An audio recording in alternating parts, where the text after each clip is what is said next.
Tremplin soutient le Red ESSEC pour plusieurs raisons. L'ESSEC est vraiment une école qui porte depuis très longtemps le handicap dans le cadre de l'égalité des chances. Et donc on ne pouvait qu'être heureux d'être sollicité pour supporter cette initiative. L'ESSEC, c'est les managers de demain, c'est les dirigeants de demain. Et plus on les sensibilise tôt au handicap, plus ils seront eux-mêmes ouverts dans leur entreprise au handicap, plus ils travailleront avec des personnes handicapées et plus ils aideront aussi des jeunes handicapés à devenir aussi les managers de demain. Très bien jusqu'à là. Un peu compliqué au début, mais après, bon, une fois qu'on a le rythme, ça se passe bien. La course d'orientation était vraiment bien, super ambiance, hein, c'est convivial, etc. Donc c'est vraiment très chouette. C'est super sympa de pouvoir faire ce raid avec lui, quoi. J'ai pas un niveau de vision assez suffisant pour faire le vélo, mais cet après on fait le kayak. Et puis là il nous reste la course d'orientation. Ça s'est très bien passé, surtout la course d'orientation, c'était vraiment très bien. Ça se passe bien, ouais. Pour un premier binôme handisport, c'est pas trop mal. C'était un vrai raid, pas au rabais. Enfin, on a voulu vraiment garder l'esprit du raid intact, permettre avec quelques aménagements à la marge de sauter des épreuves s'il y avait besoin. Parce que c'est pas parce qu'on est en situation de handicap qu'on n'a pas envie aussi de se confronter à l'obstacle, à la difficulté.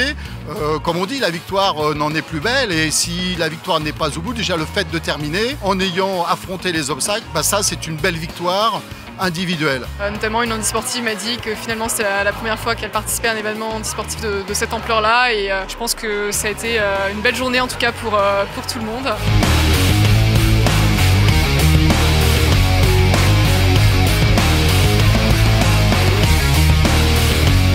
L'ensemble de la journée s'est très bien passé, notamment aussi le canoë, c'est plutôt bien débrouillé.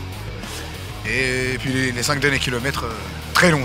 J'avoue que j'avais besoin de... Je me disais quand est-ce que c'est la fin, mais bon, une fois qu'on est arrivé, on se dit super, c'est une journée accomplie et puis c'est génial, qu'à refaire. Bien adapté, j'ai trouvé, de par déjà les informations qui étaient données, également les nombreux organisateurs qui étaient présents tout au long du parcours.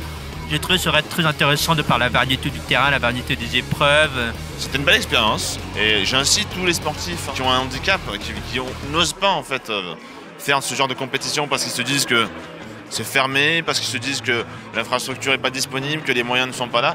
On a vu aujourd'hui une belle leçon d'organisation, de logistique, de moyens. On peut avoir une vie sportive en étant handicapé, on peut avoir une vie professionnelle. C'est pas la fin de la vie d'avoir un handicap. C'est quand même accessible, c'est pas réservé à une élite sportive, on va dire. En s'entraînant un petit peu, c'est largement faisable.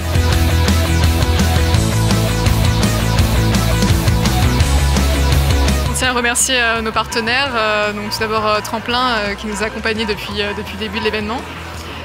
Également la mission Handicapacité de l'ESSEC qui nous soutient. On tient à remercier aussi la Fédé qui nous a beaucoup aidé à concrétiser l'ouverture handisportive et qui a envoyé des équipes sur le Raid ESSEC cette année. L'objectif pour l'année prochaine est d'aller encore plus loin et d'accueillir plus d'équipes handisportives. Donc on a bon espoir parce que ça a bien marché cette année.